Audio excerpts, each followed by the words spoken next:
Everyone has a story worth telling. On Man on the Mic, the lessons are compelling. We uncover the journey, the highs and lows. It's your story that matters. It's how we grow. All right, coming at you live and direct. Welcome to Man on the Mic. I am Anthony. Here's your host, Jeff. Happy to be here today. What's up, everybody? Hello, everyone. I'm super excited for this episode. My brother Anthony, we talked about this for the past few weeks. He's invited us over to his facility and stuff. And so before we start, I want to get a chance for him to introduce himself and tell you guys about what he does and who he is. Awesome. Yeah, thanks, Jeff. So I am Anthony. First off, I'm a husband, soon-to-be father, and I love to work with people. My main role is working with hospitality, working through food and through nutrition with sports teams here in Utah. And we wanted to take this unique opportunity here in my office that I've gotten to decorate and show people kind of who I am and just chat about the wall behind us for a second. Awesome. So let's take a second. Tell us about all of these amazing photos you have. yeah.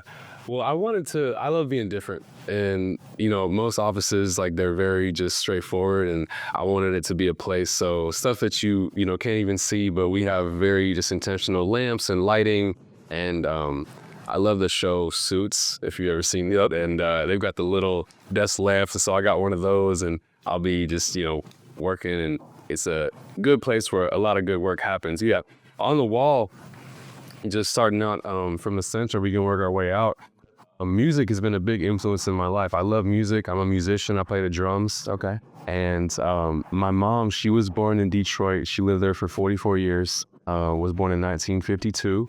And so she grew up with Motown and Marvin Gaye, and all of that music from that era really influenced how I grew up and the music that I love today. And so my favorite Marvin Gaye album, just a little bit more music. I've got a wide taste. I like a little bit of everything. So you see Odessa, The Weeknd, Mac DeMarco's up there, minus the bear. Who's your favorite artist? My favorite artist, it really depends on the day. Okay. It depends on my mood. But I feel like I have a different artist for each day and for each mood. Yeah, I feel you. I'm the same way. I can be jazz music, country music, R&B, rap music. It just depends on, am I at the gym? Am I trying to relax? Kind of what's going on during the day. Yep. I've got a playlist called Good Night, and it's for driving home late. Okay. Or getting back from a road trip or after a game, but I know exactly what you're saying. But as a chef, mushrooms, I love umami. We cook a lot with mushrooms, so they're awesome. Learning more too about functional mushrooms, like the lion's mane and the cognitive benefits, that's been really cool. So I picked that up at a market in San Francisco when I was there. It's okay. I love London. It's my favorite city. I'm fascinated by the Tube, London Underground. So that photo right there illustrates just the train being kind of like the arteries and veins in the city. I think that's a really cool representation. I like old movies a lot. So Hitchcock, North by Northwest is one of them. Way over here, cool. And there's some that my mom taught me, she kind of put me on, and my wife and I will sit back and we'll watch a Hitchcock movie every now and then. Okay. That's been fun. I got started working in sports over here with the Rams. I was in St. Louis and I worked in LA for 2 years after that. Okay. And so that's a little article from back then. And then I'm really into making drinks. And so this is a vodka martini being shaken up on top above me. Cool little wall clock. I got a space to fill here, but it'll come in due time. You got some Polaroids behind you too, just some things from work that we've captured. I love my team, the people I get to work with, and it's just a beautiful place. Amazing. Yeah. I love the community that you've created and the way that you guys all interact. I'm super excited for this episode. So guys, as you can see, Anthony's amazing. This is going to be a great episode, a lot to talk about, and some amazing knowledge. So check out the episode and let's have some fun. Signed up for a weightlifting competition. Okay. It's on December 14th. Okay. Yeah. Where's it at? In Murray. Okay. Yeah. December 4th, I'm putting on my calendar right now. Yeah, I'm gonna shout out the group, and if anybody wants to pop over, I get the times and stuff probably next week. I haven't competed since March of 2023. Okay. I went through over a year of chronic back issues that was really inhibiting me. And it's been cool now. Like actually, Jeff Hammond, he hooked me up with a guy in actually group 4. It's manual therapy that helped me get my stuff right. And now feeling healthy, feeling good, keeping up with my like soft tissue work, and first competition in like 18 months coming. Okay. So yeah. So with the weightlifting competition, not weight loss, but what lifts are you doing? So it's Olympic lifting, so the snatch and the clean and jerk are the two lifts. Yep. Okay. But I'm ready to go, man. My weight class is 89 kilos, so it's 196 pounds, and I've actually got my goal numbers up on the whiteboard. Okay. That 223 is the kilos that I'm going for. Okay.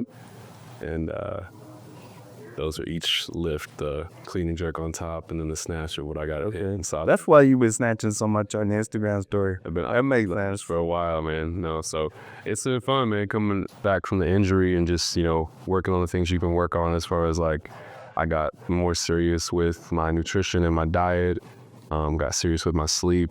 I took 90 days off of drinking, and that was just really impactful for all those different things. And it's been a cool journey to kind of, coming back to being healthy and being able to move as I want to again. Yeah. No, I love that. So I'm curious, with your working in nutrition with sports teams and high-level athletes, how has that impacted, I guess, your fitness journey and your nutrition journey? I'd say that it can humble you a lot because you're around, some of the highest performers in the world. And if, you see something that they do, I learned working in football, really young, like, oh, like I want to look like that, or I want to do something like that. And then you go in the weight room after hours and you try it then, and you can't even get close to that. So I say like in some ways it humbles you, but it's also a beautiful place to be around when you talk about just work, dedication, just consistency. A lot of people, they see the sexiness of, what's happening at the game. And some people might just think like you just show up and play, but really it's a beyond full-time job that goes in around what happens that the fans get to see. Mm-hmm. Yeah. So walk us through kind of what does a day-to-day look like for you? I'm super blessed that with the structure that I have with my team right now, as I'm overseeing 3 different units of this group that I work with. So we have the Utah Jazz, the Utah Hockey Club, and then there's a private event space that I also get to oversee. So depending on which space I find like it needs more attention, or we might be working towards a new project, we're working on our new menu that's going to release on December 18th in that private event space. And so I've been spending a lot of time meeting and talking with the chefs. We're turning up how we do our table service, our front of house. So little tiny things of, resetting the silverware, how we fold the napkins. And so that one has been getting a lot of my time in this past week, but I have a really open structure with all my managers that we've come to a great place where when people need me, they let me know. Yeah. And then I'm there. I had one of my teammates, he said, hey, I've got some stuff I want to catch up with you with. I know you've been on the road with the Jazz. Can we get some time in the next few days? And Google Calendars changed my life. I'll say that. I put it right in my calendar the next day. Hey, how's 11:30 work? Oh, that's perfect. Like, can't wait to talk to it. And it's just been growth, man. Yeah, that's amazing. So I kind of want to start at the beginning.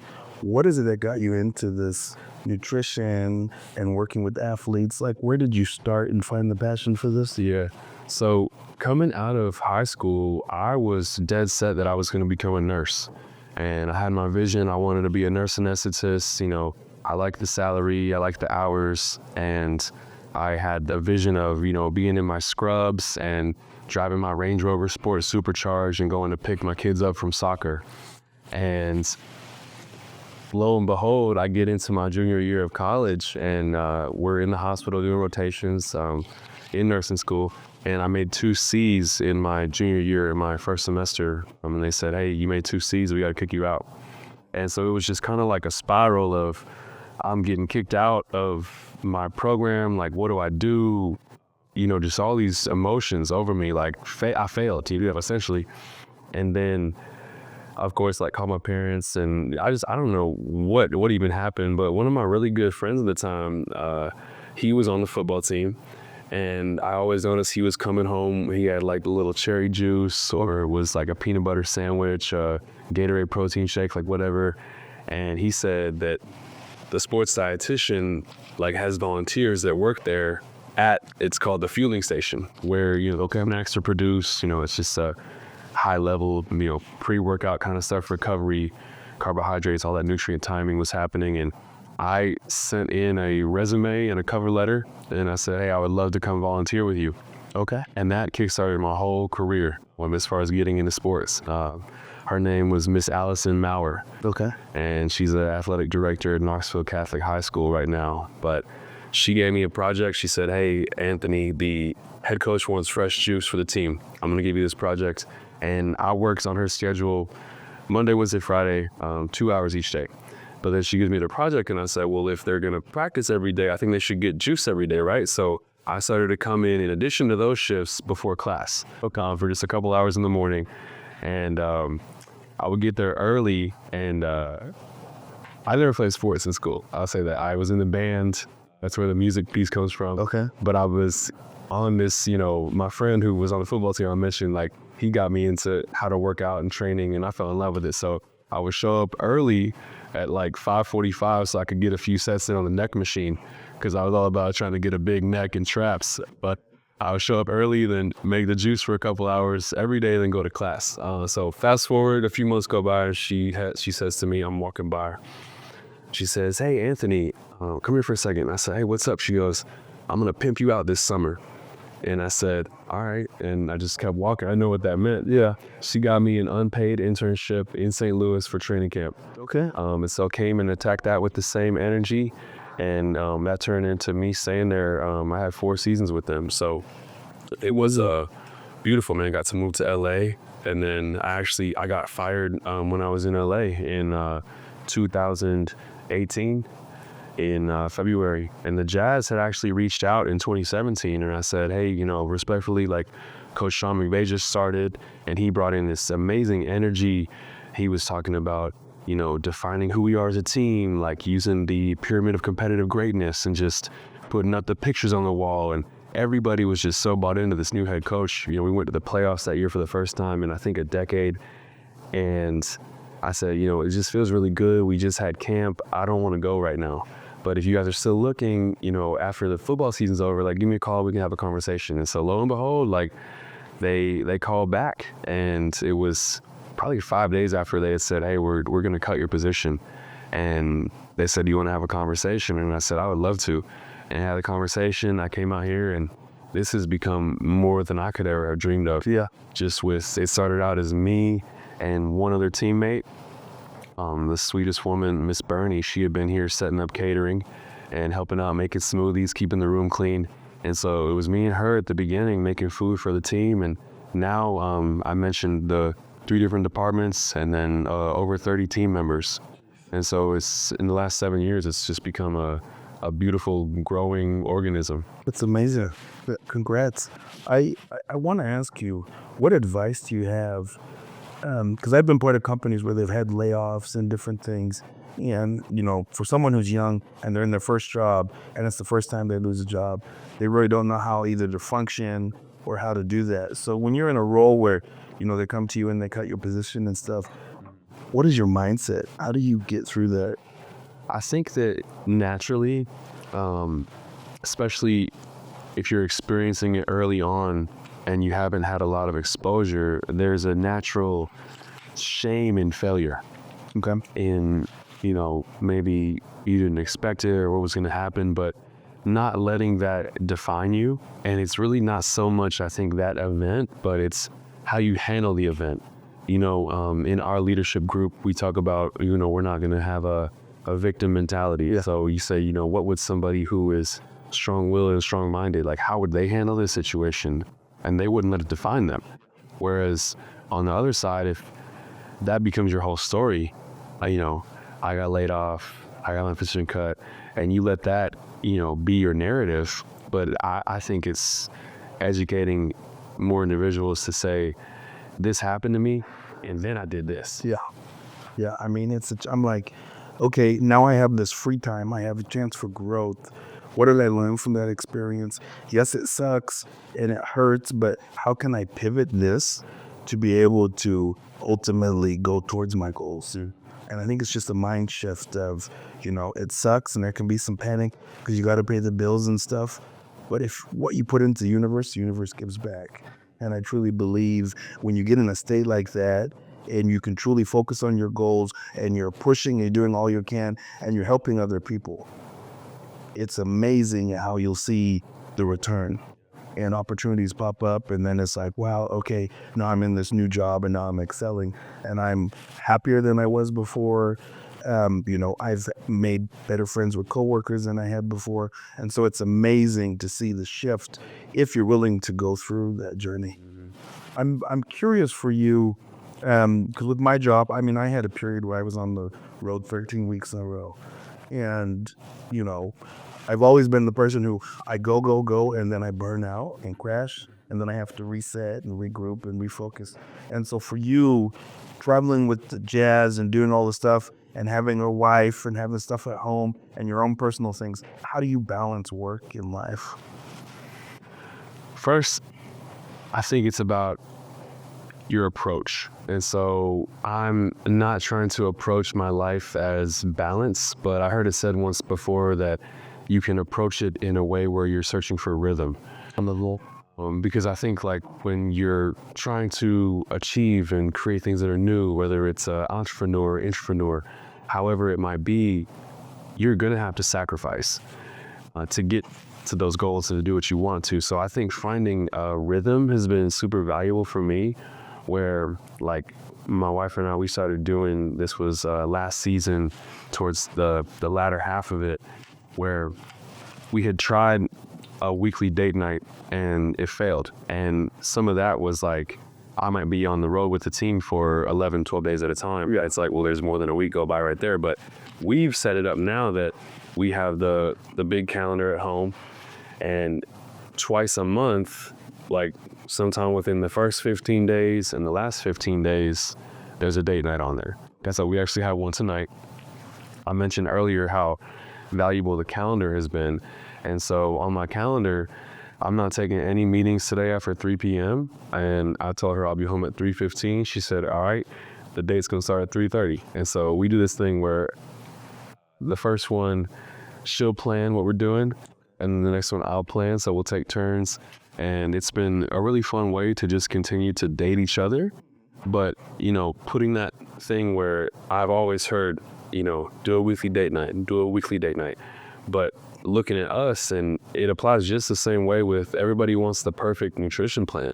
But the best plan is going to be the one that you can have consistency with. Exactly. So finding that consistency with my wife has been awesome. And then whenever I have time to pop away, I'm very blessed. The people who travel with the team full time, they are some of the hardest working people that I know. And it's really, they're taking great care and helping the team to function. Yeah.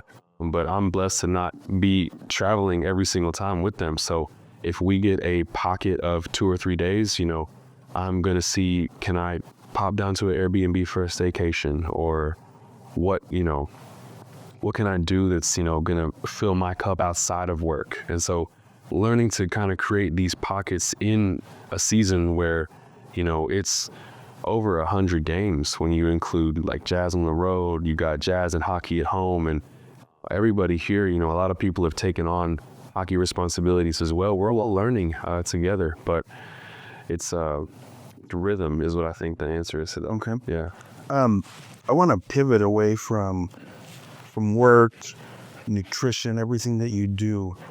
I want to learn about Anthony away from work. What are you passionate about? What do you love to do in your life away from work? Yeah. So my number one thing that I've been working towards every day, and it happened, we talk about not letting what happens to you define you. Yeah. But I broke my foot in 2022. It was New Year's Day. I was at work running up some stairs and I missed a step and I rolled my foot. It just snapped. And it was a Jones fracture. So broke my foot and hired a coach to help me get back as far as my lifting and everything goes. Yeah. Because I love training, I love working out. And this coach, his specialty was Olympic weightlifting. Okay. And so I had always said, oh, that looks cool, I want to do it. And hiring that coach was like, well, I'm actually going to do it now. And so fast forward, I've been working with this guy for 2+ years. And so Olympic style weightlifting is something that I love to do. I've got a competition coming up in a couple weeks, and it's just a fun way because it's you against you. You put up your numbers, you try to do it again. It's a very nuanced sport. I'm excited to get into golf. I don't golf yet, but I've heard people compare it where it's this game of, centimeters. Yeah. Where the bar is positioned the right way and that kind of stuff. So I love weightlifting.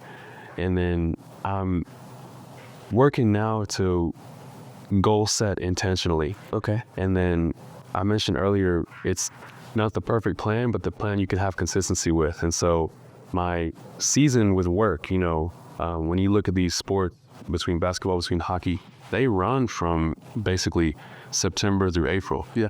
And so come December at this time when everybody's talking about New Year's resolutions and goals, like I'm deep in the mud and there's just executed work that is happening day in and day out. So this year, differently, I changed it and I said, all right, I'm going to do my goal setting in June. And I'm going to start it July 1st. That's when our calendar is. And so that's been very cool to do it because now we're going into, 6 months of that and I'm already in my rhythm. Yeah. In my routine. So I started asking myself questions. Part of it was like I joined We Are the They and asking myself questions of like, who is this man that I was created to become? Yeah. And things like I've never really asked myself about like my spirituality and then family. Like I'm asking myself questions like that where I have amazing people between myself and my wife's family that I don't try to spend time with. Now that I'm making intentional efforts where I've started doing like monthly Zoom calls with some family members, and we just talk about life. Same thing with mentors, people that I admire, and you're in your head like, oh, well, they don't have time for me or this or that. But it's like, same thing. We're doing a monthly Zoom check-in and like I'm learning from them, they're learning from me. So pouring into some of these buckets or, dipping my toes into buckets of things that is outside of work that is going to help me answer those questions of, when you take all the work away, which at the end of my day, I'm going to love having a challenge, going to love trying to build something, to create something. I think as humans, that's like a driving force in our core. Yeah. But beyond all that, what are these things that bring me joy, that make me happy? That's huge. No, I love that. That's powerful. I'm curious because there's a lot of people, and it took me years before I joined the men's coaching group, and I had worked with different coaches and therapists, and I have my team. I call it my dream team. I have a spiritual coach I work with, a life coach, and all these different people that I can reach out to, and they help shift the way that I think and deal with situations. And I'm curious, what is it that led you to join a coaching group and invest into yourself? I actually mentioned, and it ties right into like joining the group, but it was the first retreat that we had, the first Ludus, that I realized that I wanted to be a father and that I wanted to grow my family. Like for so long, and my wife and I, we got together and we said like, we don't want kids. Like, I had incredible experiences with mentors that felt like parents to me. And I said, well, I can, give that feeling to somebody else. Yeah. But it was actually, through some of these prompts and these questions and these visualization exercises where once again, it's like, once you take away the work, like, what do you want to have? And so I realized that I wanted to have kids. So leading into this, I just started searching for coaching. And I've always heard the phrase that coaches need coaches.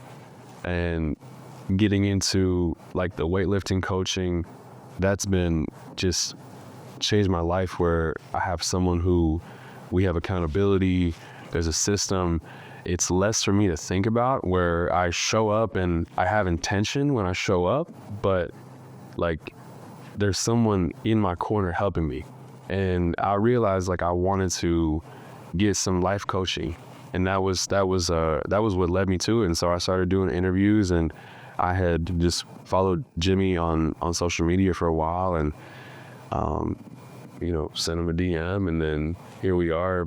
We're like 6 months into the program now. Yeah. 2 trips, and I love our group. It's 50 great dudes that you can reach out to, connect with. On the way up here, I was on the phone with 3 different guys. Just one's birthday, one just checking in, one's like, hey, we need to do lunch this week and stuff. And it's amazing when you find that community of other people who are wanting to work on themselves, who are wanting to become better men. I think for me, the biggest thing has been, as a man, it's okay to be vulnerable. It's okay to show emotion.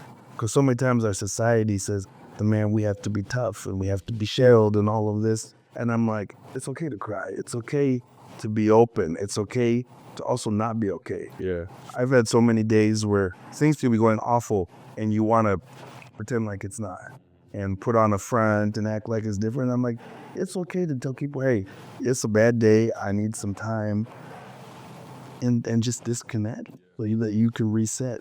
And it's so much healthier, I think, for men when we do that versus sweeping it under the rug, because I feel like it builds, and then it explodes. I would always shut down, put it under the rug, pretend there was nothing wrong. Yeah. And in recent work, I've learned to say, hey, I'm feeling this way today. I'm not exactly sure why. I think it might be because of this, but for the people that are close to me, just so you know, like, this is how I feel. Yeah.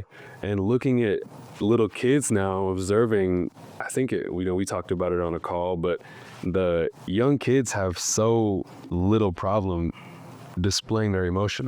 Like, they're upset, they whine, like, or they're hurting, they cry, like, they're hungry, they do something. And it's just, whereas, like, I don't know why, is when we get older, especially like you said, as men, there's this narrative that we have to be tough and be in the shell and cover it up. But it's just, I don't even know what the word is, just so good. Yeah. To let it out. Yeah, I think that's good. I think it's healthy. Biggest thing, I think it's needed. Yeah. And that's one of the things I love about doing this podcast and having these conversations, because so many different people can share insights. And I think what we learn is, hey, everyone is going through something. Everyone has problems. We're all humans. There's no one out there that has a perfect life. And so it's understanding that I'm like every other person out there. And more people are like you than are not. But we don't take the time to connect. We don't take the time to be present. We don't take the time to listen. We'll sit there and we pretend like we hear, but we're not actually listening what they're saying and being present so that we can respond. I'm curious, and everyone has a different answer for this, but for you, what does it mean for you to be a man? For me, what does it mean for me to be a man? The first thing that comes to mind is being tough. That's what comes to mind, is being an example for other men. But I think that being a tough man, like, there's a lot to that equation. Okay. And vulnerability is a piece of being a tough man. Yeah. Where I think that the stereotypical tough man, that's not the kind that I'm talking about. But I'm talking about one who wants to connect, wants to be vulnerable, wants to create an environment that allows growth for him and then for those in his circle, whether that's in home or at work. And just someone who's gonna, keep fighting the good fight and inspiring others. Well, that's big time there. For me, it's different because my last name is also Man. And so I'm like, for me, it's about representing my family and the values and the things that we believe in, and people understanding this is who I am. You can love me, you can hate me, but this is me. I think the second part, I think you're so right. is being vulnerable is a sign of strength, because we're willing to show people who we are and not wear a mask. I think for most of my life, in the societies and the places I've lived, I've focused so much on having a mask on. And through coaching and connecting the past year, it's like, why? Take the mask off. Be you, be present.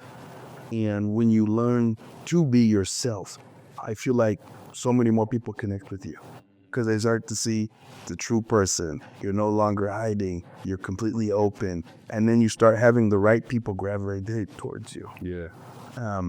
So many times we have a mask on and we're faking. We end up in the wrong circles or the wrong crowds and stuff because that's where we think we need to be.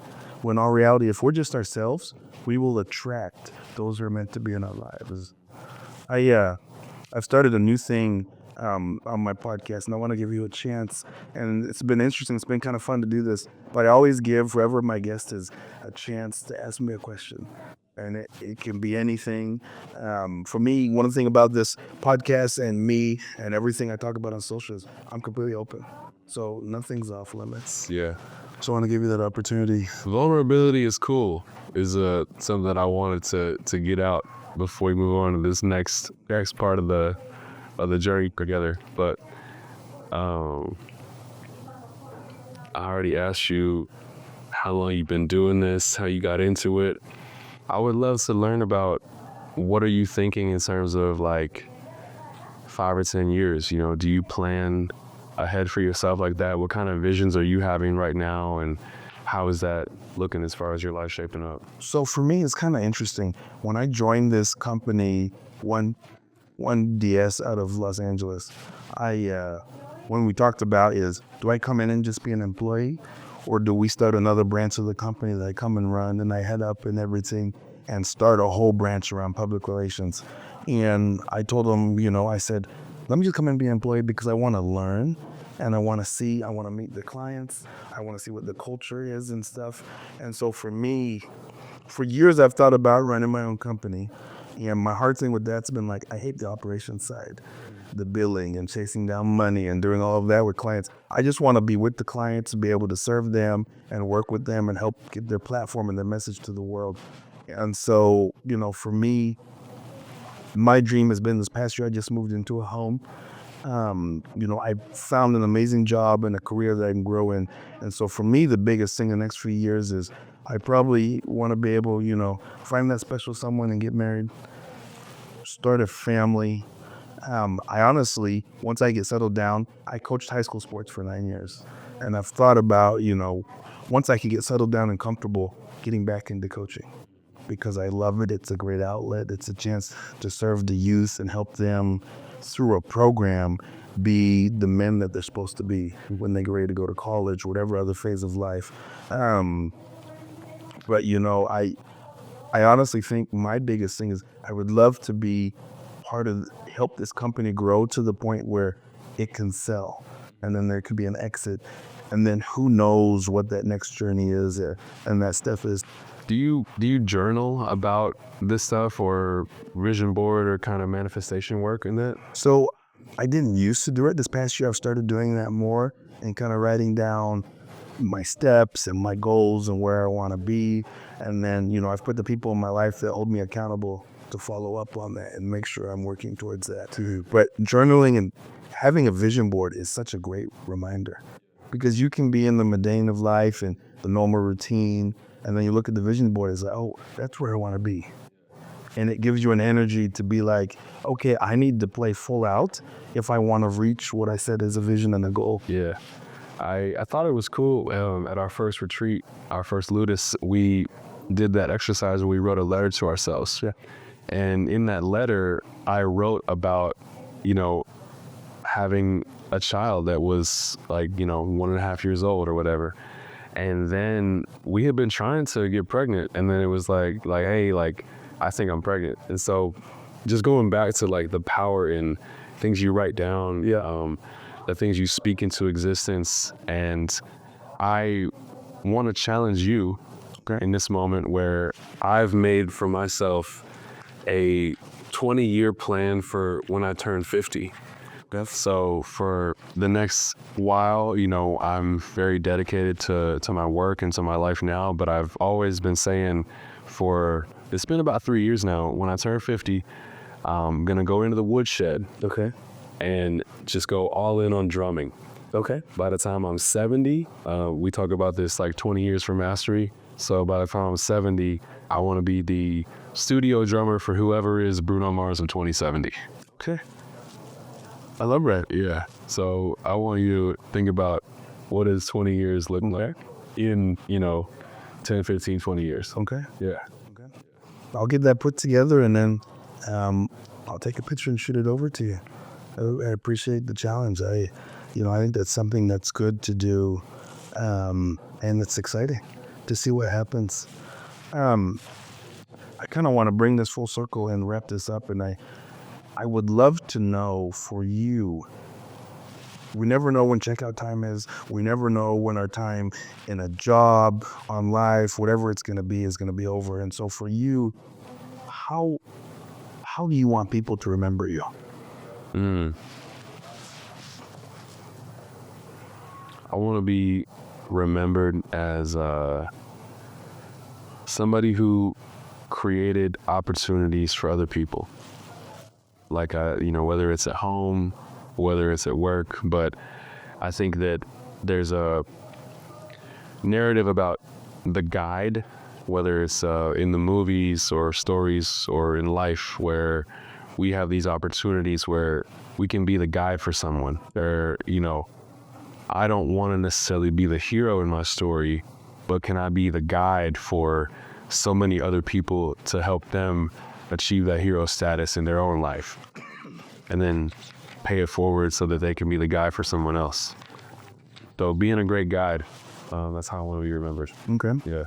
And I think that's a lot like mine, because my biggest thing is whenever I leave a room or a job or whatever it is, I want people to remember me for Jeff gave more than they took. That's the biggest thing for me, is if I can give, if I can serve, I get a different energy, and I help, and I hope people remember me, whether it's this podcast, great information there and insights and conversations, whether it's my clients, great opportunities, great messages, and whether it's my friends. I gave myself when I was present for friends and family, but also for myself. I think that's the biggest thing I've learned this past year is I can give to other people, that's fine. But I never took that time for myself and to give myself the honor and the respect that I deserve. Yeah. And so I just want to say thank you for making time. I know you got a busy schedule. Thank you, bro. And everything, but you have an amazing story and a journey, and I'm excited to see what more opportunities you create for people and you become a father. We have a sign right outside the store that says, "Leave it better than you found it." I love that. I think that's a great message for everything we've been talking about. I love that. Yeah. Awesome. Thank you, brother. All right. I appreciate it. Yes, sir. Thank you.